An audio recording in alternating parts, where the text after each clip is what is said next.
I'm going to deconstruct an outfit that I made, and then I'll reconstruct it. I'll give you a breakdown of the cost. I'll show you exactly how I did it, and weld your oyster from there. So first of all, I'm going to unpick the stitching from around here. Now, I wisely didn't use white thread because I knew you wouldn't see the thread on the costume because of the body of the feathers. So when it comes to undoing it, it becomes relatively simple because I don't have to search for where the thread is. I actually quite like the shedding effect when I wear it and I dance, because just like in nature, birds shed their feathers, and I'm a bit mad on birds. Items required: an unpicking tool. Okay, so we've got another one, and you can see in comparison to the ones I've looked at on Amazon today, these are very sparse. But mind you, this must be how old? Gosh. It wasn't even pole wear in its original form. It was just something I was like, I'll see if I can do that. Here I am later that evening. But I made this thing whilst wearing it. It would seem peculiar not to do it whilst wearing it, as it's the most time efficient way of doing this. So I have my needle and thread, contrasting thread. I have my very old section of feather boa. I'm assuming I chopped these to do this to some degree, because this one has a different knot in it and it's frayed at the end. Now what you can do is you can unpick the stitching that's around the string or rope, whatever you want to look at it, split it in two and then tie it off into a smaller knot. This one's just been looped around because I'm assuming that there were enough feathers there to satisfy my requirements. So now what I'm going to do, I'm going to sew it whilst wearing it. I'm wearing my shorts underneath for public decency, essentially. I have two runs, so if I were to take end to end of this and hold it here, it falls down quite low. So this is how much feather boa we're going to attach, basically, to the front. So I'm going to start at my side. So the seam is slightly forward from where I consider my centre point, but I'm legally blind, so do not trust anything I say with regards to a visual aspect. Hooked curved needle to save me harpooning myself. I'm going to start at the top of the knickers, pants, whatever you want to call them. Push through. I'm going to leave enough thread that I can tie off satisfactorily at the end. I shan't be double backing on myself with this piece of thread. It's nowhere near going to be long enough. But I have a second needle already ready, prepped with thread. So this will take as long as it takes. And good news, you get to see it in real time. So it's not a case of like, oh here, look, this is what I did in like 5 minutes. Pulling it taut, and also it means you can't get the tension wrong with regards to attaching the feathers themselves. So if you were to just be laying this flat, you then run the risk of basically making your shorts, knickers, whatever it is that you're going to attach something to, making it too tight, and then in effect you cannot get them on or off comfortably, which then again is something you want to ideally avoid unless you enjoy doing things time and time again. Just in and out, in and out. I'm leaving like an inch where I'm coming through the front. So if I come closer, so I'm leaving an inch sort of at the back of the shorts.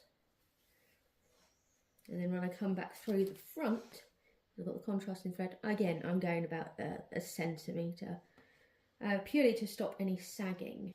If you have a mirror, if you work in front of a mirror, you can track exactly what look you're achieving.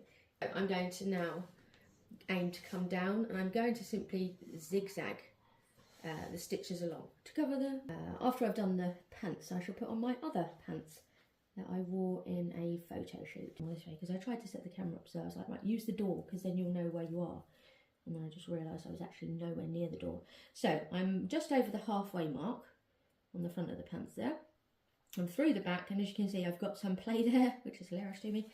And I've got this much left, which is enough to go around the back. However, if I do that, that's going to be very sparse due to the age of this item.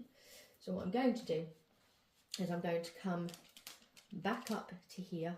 So I'm gathering most of the underwear. Hold on, I'm just going to poke my needle into my jumper.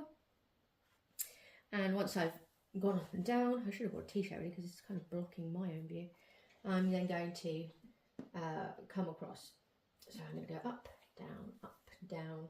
And again, like whilst you're not sewing it on, you can use it to play with, to be like, okay, I've got that much left. I've got that thickness on that side. I want to achieve the same thickness on this side. So this is in effect where I need to stop or start. You can literally use like a bulldog clip to hold the boa in position, so you're able to not overshoot the length that you're using on the preceding area. After I've done this front section, I'm going to slip these bad boys off. I shall get out my other pants. Oh, don't worry, they're literally hanging above my head. I'll show you the ones I wore for the photo shoot, and I'll tell you where I got the stuff from, how much it cost, and the length of time that it took. And the length of time that it took will be the same length of time as this, because the process is exactly the same. It just happens to be on a different pair of pants using a different feather boa. This wasn't bought for this purpose in the first instance. These boas were bought to make fairy wings for my youngest daughter when she was like, gosh, 10, and she's now 16. So and the fairy wings are still good because I wore them last year. Bit in, I've got plenty there. I'm going to get rid of this big knot at the end, take that back a bit because that's unnecessary. Coming out the other side, right, I'm just going to hang that there for a minute, because what I want to do is I want to get rid of this, as I'm nearly reaching the side seam there, and I'm going to have just enough to finish that off. See, that's an awful lot of, so, oops, missed a string. So I've removed that, I've got that little stumpy part left. I'm going to open it to fray it a tiny bit. In front of the door, get stuff. So that's once.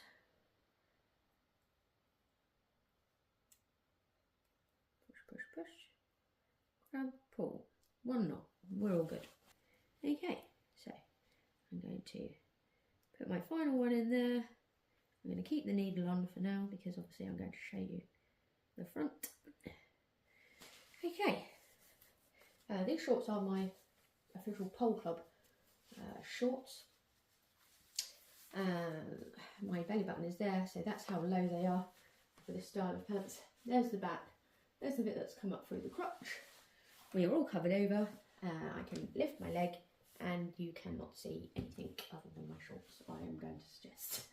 And so with the other one, I'm not going to, because I've already got the other needle threaded, but in the interest of a short video, or shortest video as possible, again, you would simply stand sideways on, needle through the back. I would remove this extremely long thing in the same process, unknot it, chop off the excess, fray the ends just enough so you can tie a small knot, oopsie doopsies, and then start sewing from the back. And you can get to, if you're using a mirror, you can get to the top of the outer edge of your butt cheek really, before you even need to consider removing them. What I would do with the other end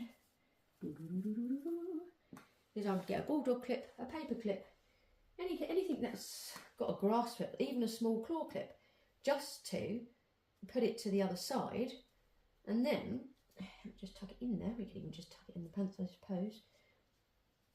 And then you risk it kind of wiggling around as you move. Then you know exactly how much you've got left to work with. Okay, let me just remove these. I will finish them off at some point. Like I say, this is just literally my first accidental venture into, I don't know, customising 2 pieces. I'll show you the top to this in a separate video, and I'll put a little reference somewhere if I remember of where you can see me actually wearing it officially. So up here we go, up here we go. These are a bigger pair of pants. These are full shorts, I think is their official term. Not really sure, not really into shopping too much and knowing names of things. I just say, oh, that's nice, or whatever. Oh, that fits well. So as you can see here, I have created a triangle effect. It's a lace and a full fabric set of knickers, and this one is much more full-bodied. And let me just grab my post-it notes so I can tell you where I got them from and how much. I bought this last May because I just found it on Amazon, my order history. So these, this is a deluxe dust storm pink feather boa. It's 100 grams, so the volume of the feathers is obviously clearly much more fuller than the set you've just seen, and each one was 180 centimetres long. I bought 2 purely because I wanted to play safe in case something went wrong, or the quality of part of it was terrible. But basically I ended up with an awful lot of leftover feather boa, and this one has not been trimmed, so it's completely full, as it were. The bra was trimmed, but I'll go into that in a separate video. But that's it. This was each $7.99. The bra was from Sainsbury's, the knickers were from Sainsbury's, and the bra was £12 and the briefs were £8. So that makes an outfit fit for a photo shoot for £34, excluding the time taken and, you know, the cost of needle and thread. That's it. Okay, right. End of video. Whoopsies. Join me for another one. Bye.